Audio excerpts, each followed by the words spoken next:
Welcome to the morning NoCo, bringing you conversations with insightful and fascinating people around northern Colorado.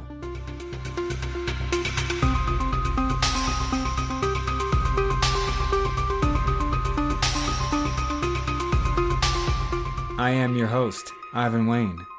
Are you ready, listener?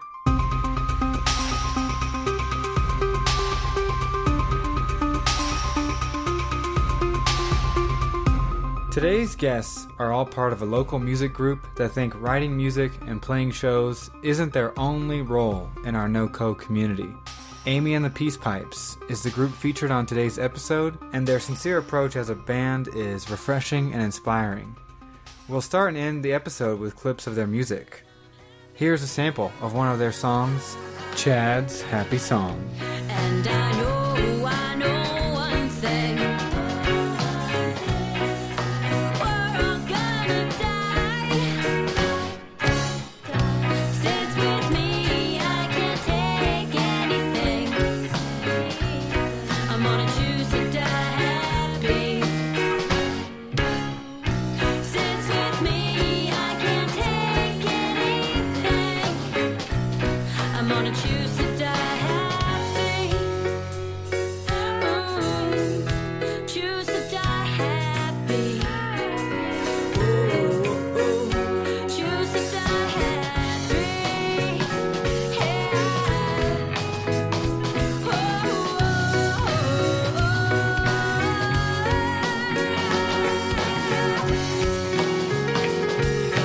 Hello, listeners. Welcome back to the Morning NoCo. I sit here in the home of a band member of Amy and the Peace Pipes, and I'm joined by four of their band members, which I assume is all four said members of the band. I'll let them introduce themselves. Hi, my name is Amy. I am the lead songwriter as well as vocalist and piano player. I'm Chad. I'm bass player. I'm John. I play the guitar. I'm Jeremy, and I'm the drummer. So how did Amy and the Peace Pipes come to be? What brought you all together and now into this band? Well, it started out with a solo project of mine, doing open mics and writing music, and getting to a point where I wanted to expand what I was doing with my music, and in order to do that, I needed to put a band behind it. And so, one by one, we put together a band. And how did you find each other after that? Chad and I have been friends for 13 or 14 years, and so We're going on 17 years. it always gets bigger whenever we talk about it. 2002. Okay, well, I can't do math. And so we've played music together before, and it just seemed like an easy, obvious. And so he and I got together with another friend of ours, and we ended up putting a Craigslist ad out for drummers, and that was quite an experience interviewing Did you have drummers. tryouts? Yes, Yep, we did. have tryouts, yeah. Drummer tryouts from Craigslist. I can only imagine. We had... You get the rock drummer that just wants to rock out like they're John Bonham the whole time, and Yeah. you're like, we're a piano rock band, like this, yeah. It's not quite like if you want to be in Led Zeppelin, go be in Led Zeppelin. I'm Right. Led Zeppelin. We got an email from Jeremy, and did we send you tracks? Yeah, you So we did. sent him some tracks, Yep. and we met here, right? Yep. And he just knew what he was doing. He was able to keep the beat, which was a huge thing with the other drummers. They either played too quickly, or they played out the rhythm and then slowed down, and you just can't have that. And Jeremy was just like the full package, and so we invited him on board, and that's kind of how we became the Peace Pipes. And then guitar joined later? We just needed to go a different direction in our music, and in order for that to happen, we needed a different guitarist. And so we did the same type thing with Craigslist, and John came, and he actually practiced. Yay! Thank you, John. Yeah. And we interviewed, practiced with him at Cohere Bandwidth, right? Yeah, they did a Cohere Bandwidth like date night kind of thing where musicians could come and play, and so we really liked what they were doing there, and we went and John was there, and honestly, John was really the only guitarist we tried out, and we knew kind of right then and there that it was him. And Oh, one and done. yeah, Yeah, he had just the perfect vibe. And I hadn't played in a band for like 4 years before this, and I volunteered at FOCO MX right before I joined the band, and I saw the Gasoline Lollipops at Hodie's Half Note, and I was like, man, really want to get back on stage and play in a band. And so I started looking at Craigslist, and I just replied to a single Craigslist ad and went and tried out, and that was that. Yay! Yeah. Got off Craigslist. See, people doubt Craigslist after all this time, but it's still so useful. For like furniture, it's still how Yeah. it's still how I find places to live. Like people doubt Craigslist, but people, if you're listening, it's out there. Yeah, I found my apartment in Old Town on Craigslist. Yeah, so it's still out there. Yeah. One thing I was noticing when I was, and you mentioned this when I was listening to your music, is how prominent the piano is, and how it's, and in some songs it is the lead, right? Which is, I thought, maybe kind of unusual and was really cool. Was that intentional from day one, or where does that strong piano come from? I just like attention. No, I'm just kidding. Well, it's, and that's been a challenge for me as a musician, and I think as our band too. I write the music, and so obviously when I start the music, it starts in my head and it starts on the keys. And it's very easy to continue that. And one thing that I have been trying to do is to break out of that and say, how can we bring in the other instruments? How can we start this with drums? Or how can we end it with drums? How can we start it with guitar and bass? Or end it with those things rather than just the piano? But I do like that the piano is the driving force, because even in bands that have inspired me, like Reliant K, Coldplay, the piano is there, but it's not the prominent, unlike Jack's Mannequin, where, I don't know if you've ever seen them play live, but that piano is the center focus of that band. And even in Muse, who's been an inspiration to me, the piano is a huge driving factor. And so I think that is something that makes our music stand out, is that with that piano being such a driving factor, we can play so many different type of styles. And we do. It's hard to categorize what we play. Yeah, and we can kind of do a variety of different gigs, because Amy can do the solo coffee shop thing or we could do a duo with her and guitar, or just her and bass, or we can do a trio, and we can do, we can be the big stage, the small stage, and it just like opens us up to a wider audience, and we can play the family-friendly event at a park in Greeley, or we can then switch it up and play at Surfside and rock it out and be a little edgy. Yeah, so it's awesome to have just such a wide variety of things to do. That's neat. So you all have these variants planned out for different songs, like with a 2-piece, 3-piece, 4-piece, or you would just play a different set depending on what was available? I mean, I think it kind of fell into place that way with me starting out solo and looking for solo gigs. And then just like a couple weeks ago, we were in Boulder, played a gig, and it was definitely not what we thought it was going to be, and we had to strip it down all the way to piano, mostly piano, and John joined me throughout the set. But We sent the drummer and the bassist home. We got booked in a hotel lobby and had no idea that it was this ritzy hotel lobby, and we came packed, ready to rock. Right. It was a full sound system, full light gear. And then, it just ended up being Amy for most of it. But it worked out really well. So to answer your question, I think as we have grown as a band, we now make that more direct and more deliberate is the word I'm looking for. But I like playing with all of them because it's just way more fun. One thing that's kind of interesting decision about the piano being the front instrument too is that it's a really stationary instrument. You know, Amy's always up there playing, and so you think about like front men, front women in bands, kind of going all around and doing different things and going around the stage and being present to all that. And I remember when we first started playing out, you would sit down and play for about the first 6 months, and then we got the advice that Amy should really just stand up. Let's see what happens when she stands up, and that really unlocked like a whole level of energy. And so it's really kind of cool to see the type of energy you have to bring when you're standing up and playing in front. But also that's something we've been working with too is are there some songs where maybe the piano doesn't drive it as much and Amy can go out and do other things. So there's some points in our show where she'll go out into the crowd and go sing out, but also it gives her opportunities to go interact with us on the stage as well, rather than just having her feet planted on the floor and for 3 hours a night, Yeah, and it's a lot of fun. I have learned that it is very important what shoes I wear. 3 hours. Just on our last show, I ended up going back to the Ark and buying pretty much a new outfit because it just wasn't happening. Well, we did play 2 shows in one day. See, that's interesting for me, a person who's not in a band, never played a gig, never been up on stage in a show format. It's just considering whether you sit or stand playing your instrument affects your role and your part in the show and in the songs, like, dramatically. Yeah, That's a good and the point. crowd feeds off your energy and stuff like that. I'm a huge concert goer, and if I see a band up there just playing and it looks like they're not having any fun and they're just not even moving around, like, I'm not enjoying it. Yeah, it could be, and it just it kind of ruins the show. But even if you, like, hear some music that's not necessarily your type of music, but you just see that band up there moving around and just having the time of their life, and they're having a really good time, you feed off that energy. And so we kind of want to do that as well. And people have commented on that with us, that you guys look like you're having so much fun up there. It was really awesome to see we you are. guys. And it's Yeah, like, we oh are. yeah, this is what we want to do. That's cool. So how long have you all been around as a group? So we started, I think, officially like in December of 2014. So we're coming up on our 5th anniversary this December. Oh, guys, you should get like matching shirts or something for our anniversary.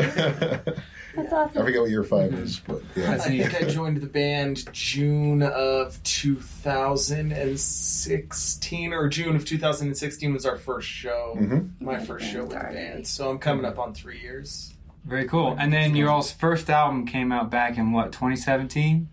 So we released an EP back in 2015 that was just a selection of 5 songs and just something to get out there, because we always wanted to get something out there to rally behind. And then after John came on, we really wanted to really capture the change in the sound, and so that's what drove us to do the album. We released the album last August, so August of 2018. Oh, okay.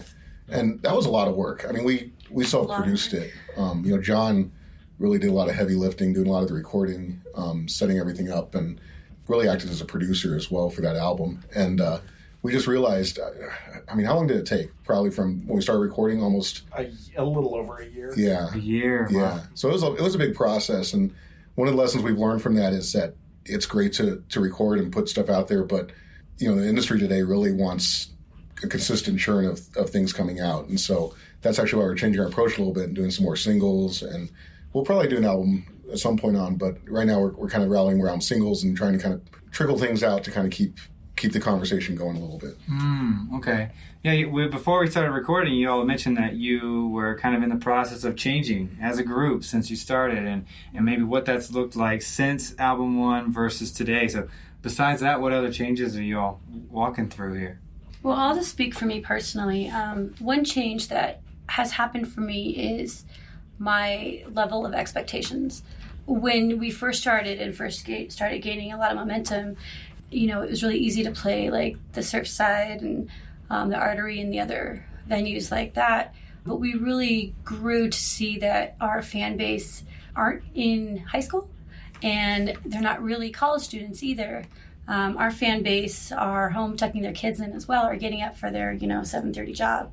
And so for me, it was really having to change my expectations. And I found when I came to peace with not playing the late night bar venues and playing like festivals and breweries and stuff like that, I was much happier and felt less stressed out about the music. And when you get to a point where the music isn't fun anymore, like, I'm done, I'm out.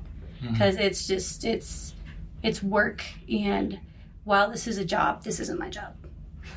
This is what I get away from my job. And so I don't want to lose that. So for me, that's been a change that's been going on. But it's also allowed me to do kind of whatever I want. And something that I really enjoy doing is fundraising and work for that. And I don't know if you want to go into that, or if you guys kind of want to talk about the changes that you've experienced. That's going to lead us into something else. Well, I mean, being there from the beginning with Amy, I'm seeing just the evolution of kind of style and what we're kind of writing about, and the energy. Because I was running an open mic with the other former guitar player when she first started getting going, and she would come play my open mic, and all the songs were really emotional. We'd been through a lot of stuff, and it was very intense, emotionally driven type of music. And I would have some talks with her. We even have a song about this, where Whereas, like, you know, a lot of people out at concerts are really wanting to, like, party and have a good time, and it was just like, this is just really intense type of stuff, so we should write, like, happier, fun type of music. So then she wrote a song called Chad's Happy Song, which was her spiteful play at me. It's just a joyful reggae song about death and being happy about death. And I think it's a great song, but It's one of my favorites. That's the first song on your first album. First song off the new album, and so we kind of noticed we wanted to take it less from like this intense rock, emotional rock type of stuff. I mean, there's still some of that in there, but really throwing more reggae-esque type stuff in it and kind of making it bouncier and happier and more kind of party-ish vibe, but still having some songs in there that are emotionally driven, because that's, you know, you got to have a variety in kind of what you're playing. You can't just play the same type of song over and over again. So I've kind of seen us evolve into that and becoming more reggae-esque, which has been a lot of fun. If I can piggyback off that, when we first started, like, it was neat that I was able to use my music. I had just gotten out of a 12-step program for abuse survivors. And so it was really neat that I was able to use my music as a way to talk about my experience and what it was like coming out of that. And so, you know, the music was emotional and intense because it wasn't happy, because these traumatic events weren't happy, you know. And I think for me as a musician, I started to find myself more happy with the people that I was surrounding myself with. And, you know, I think it's important to note that I did not decide to start writing happy music to please people because that was the trend. I write what I want to write. I sing what I want to sing about. And sometimes it's happy, and sometimes it's sad, and sometimes it's angry, and sometimes, you know, it's about love. A lot of it's about love. But it's important. I mean, it's okay not to be happy all the time, you know, but it's the love that I found within the music scene, I think that's really kind of what drove me to start writing happier music. And then, yeah. Absolutely. What would y'all say is your most popular, most requested song currently that you have? Oh, gosh. Do we have one? Oh, I don't know. Freebird. People like our covers. We cover Royals and Look What You Made Me Do by Taylor Swift. And both of those are very popular. But I know as far as radio play, Chad's Happy Song seems to be the one that gets played the most. And it's just so fun. Yeah. I get if it's allowed, I get to jump off stage. And John and I get to interact with each other. And she has it's just kind a of wireless mic that she uses, so she'll grab it and go running off stage and go run out into the crowd and sing along and dance with the people out there during that Chad's Happy Song. So. That's cool. My personal favorite off your album is Lip Service, which is a song yes! that I like Yes! really That makes me enjoyed. very happy. I was going through the album, and when I snagged that, I was like, oh, I wrote that down because easily my favorite. That was, I think that was the first song that I was on the ground floor with when we wrote it. You know, like when I came into the band, and you're like, well, I'm toying with this, and you know, talking about like what it was about, and we were trying to kind of to spin out something I was, you know, creating some negativity at the beginning of the band, but you know, so that was really cool to be able to kind of build that up and do that. But I don't know if you want to talk a little about not lip service. Create negativity? You were Well, creating No, negativity? there was just there was somebody that it was kind of written about that was Oh, you know, him. basically yeah, if you piss her off, she's gonna write a song about you, and it usually turns out pretty awesome. So like there's So it's bittersweet. it's good as Yeah. He made bittersweet me thing. So mad. that He made was me kind of mad. where the negativity came in. But yeah, so it was like turning this negative into an awesome rockin' song, which is really cool. Okay, that's what you mean. Yeah. And I mean, I love this song. This is kind of usually the song we end our sets with because it's so rocking, and we just want to be like, bam, in your face. We're Amy and the Peace Pipes out, mic drop. And yeah, it was a song that was really hard to kind of put together too. There were so many like Oh my gosh. little different parts, so. Yeah. It wasn't. And it's Sometimes changed a we have lot, evolved songs a lot, like too. she'll bring it to the band, and it's just like by the end of practice, all right, we've got this song down. This took months to like really piece together and get it right, and lots of moving things around. And it was a pretty intense one to put together, but it came together really well. Well, cool. I'm glad it struck a chord, with me at least. So you had mentioned that the community, being part of the community, doing stuff for nonprofits in the area is very important to you all. Mm-hmm. So that started, and I am just so proud of, is it bad to say I'm proud of myself? Proud of myself, Yeah. and I'm proud of the community and my fellow band members, band friends, peoples. There was Shauna from South to Cedars and Nate from what is now Aries Attic. No, Drifting West who's now Drifting West. I have always had a soft spot in my heart for homeless people, or the homeless, I should say, excuse me. I was homeless at one point in time, and growing up, my parents did a lot of volunteer work at homeless shelters and stuff, so it's always been a part of my life. I wanted to do something with the local shelter here, so I called or emailed those two people and said, hey, let's do a fundraiser, call it Stuff the Truck. And we got a single leg moving truck, a small little moving truck, thinking that was going to be enough. And we had it at Pateros Creek Brewing. And at the time it was, oh my goodness, the homeless gear. Mm-hmm. Yeah, they've since changed their name to Homeward Alliance. But we worked with them. I got about 13 different local business sponsors to be involved and to donate different gift cards or goods, whatever. And it was incredible. The place was packed. We ended up having to bring in like 3 more trucks because people just brought so much stuff. And so the next year, Kevin at Max Line graciously offered to host it and host it from here on out. And each year it's just gotten better and better. And this will be the 4th year that this Stuff the Truck is happening. And Yep, October 12th, right? I think so. Yeah. Yep. And it just kind of blows my mind how I have 4 or 5 community sponsors that have been there from the beginning. Great Clips on Cedarwood, McClellan Brewing, Music City Hot Chicken. Who are the other people?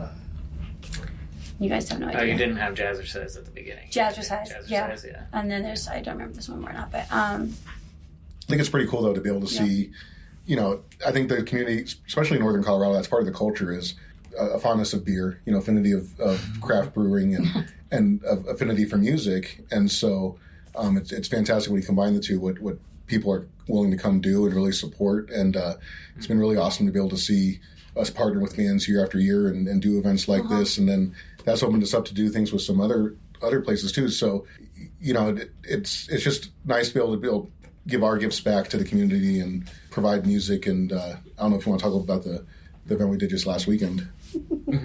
Yeah, so I started my own little LLC trying to help because I'm a wildlife nerd.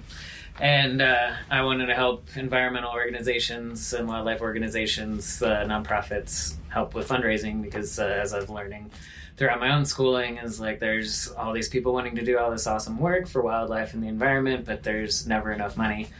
So I wanted to basically coach these organizations because they know how to rehab animals or take care of these animals, but they don't know how to throw an event and do this. And I've got kind of connections on both ends. So I started this thing called Environmental Vibrations, and then so this last weekend we did a fundraiser for them at Max Line Brewing for the Northern Colorado Herpetological Society, and so they take orphan animals, people that don't want their snakes or pets or pet turtles and stuff anymore. They'll house them and then try to rehome them, and then the year before I did the same event at the same place, but it was for the Northern Colorado Wildlife Center, their Wildlife Rehabilitation Center. And then both of those organizations kind of work together now, and so we were able to help them raise some money so that they could take care of their animals. And just Max Line has just been so good with us and the fundraising. It was just so easy to kind of put that together. So they know kind of what they're doing, and I'm like, well, all right, we've got the sound equipment, we've got bands. I know we have a good relationship with this organization. Let me show you how to do this event. So then we kind of put it all together and help them raise a bunch of money, and the event went amazing. This last Sunday we had a huge turnout. There's probably at least I'd say up to 1,000 people coming and going throughout the 4 hours. it was pretty packed. It was really, And we really did. cool. We just showed up, played. You organized the whole thing. Yeah, we kind of take turns. So it's like Amy kind of heads the October Stuff the Truck thing. That's kind of her shtick, and she takes care of that. And then the environmental thing that's now starting every spring. This is our 2nd year in a row doing that. That's kind of my shtick. So That's on you guys.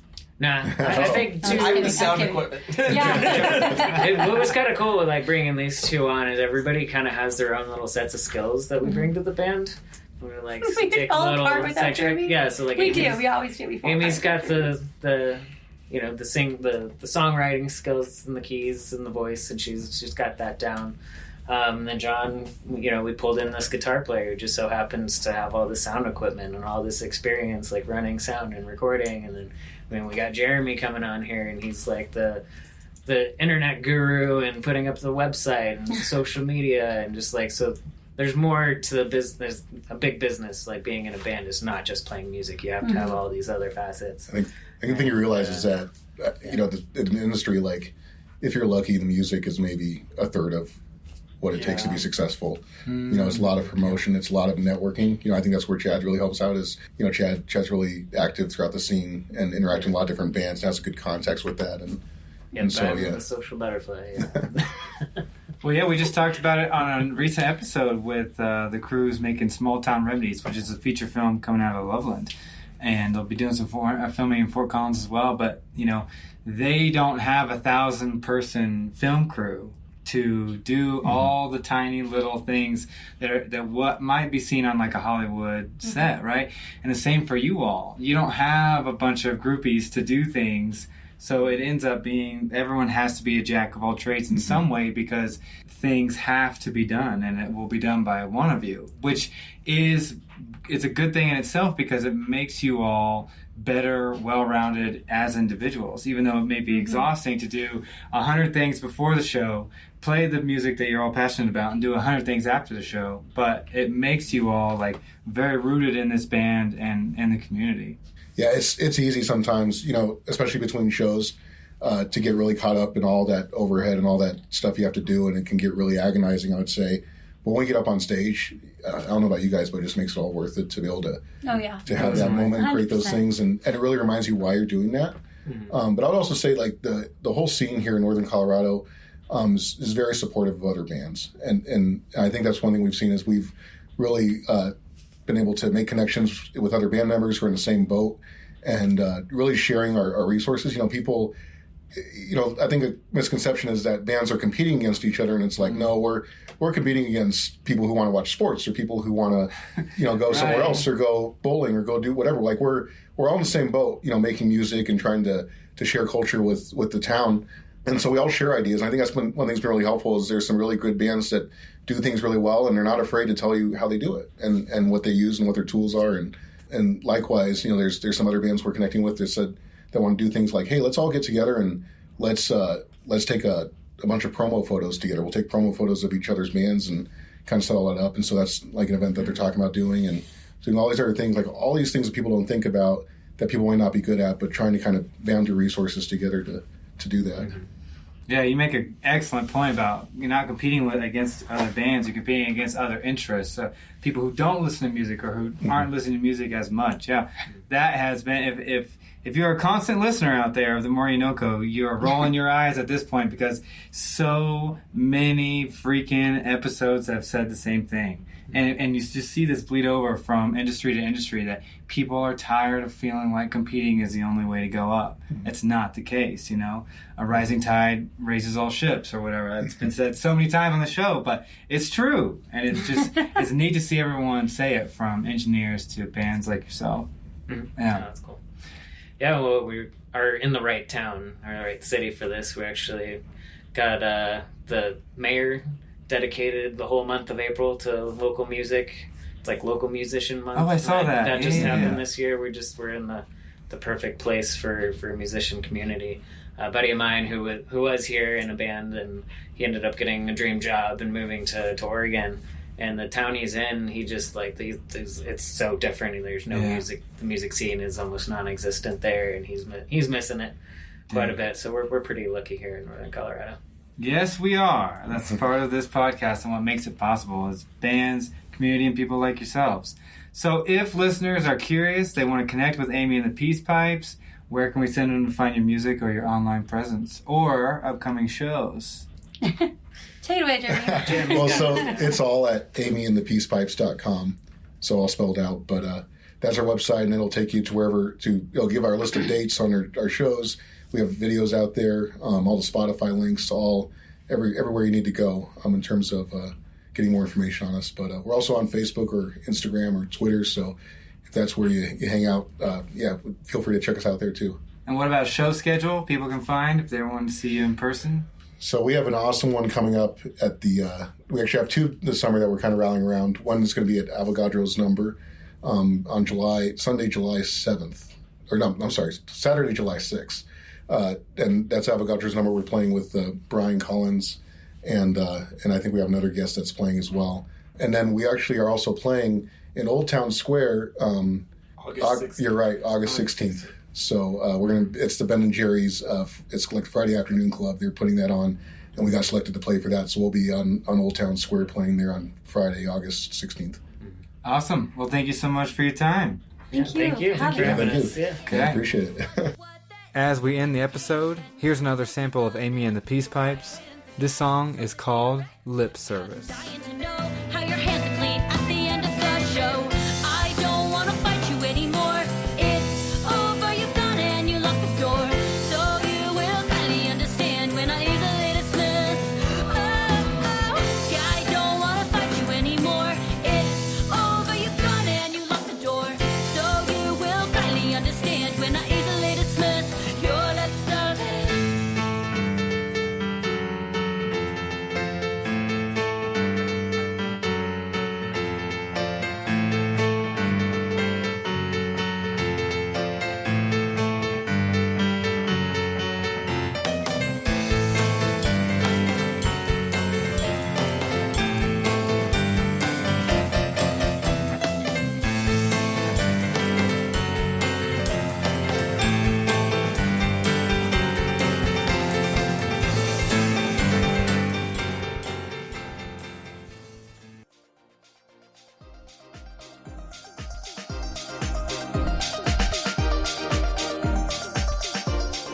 For more about this podcast or our other guests, visit www.themoreyouKnowco.com. We have had so many wonderful conversations, you have to give the other episodes a shot. You never know what you're going to find. Thank you to Trevor for mixing and editing all our episodes. Thank you to Kelsey for our awesome logo and artwork. And Russell Isaac Long, my man, and guest of episode 67, is responsible for all our music used here on The More You Know Co. So grateful for you, my friend. We will be back soon, listener. Who will it be? What the heck are we going to discuss next? Until next time, peace!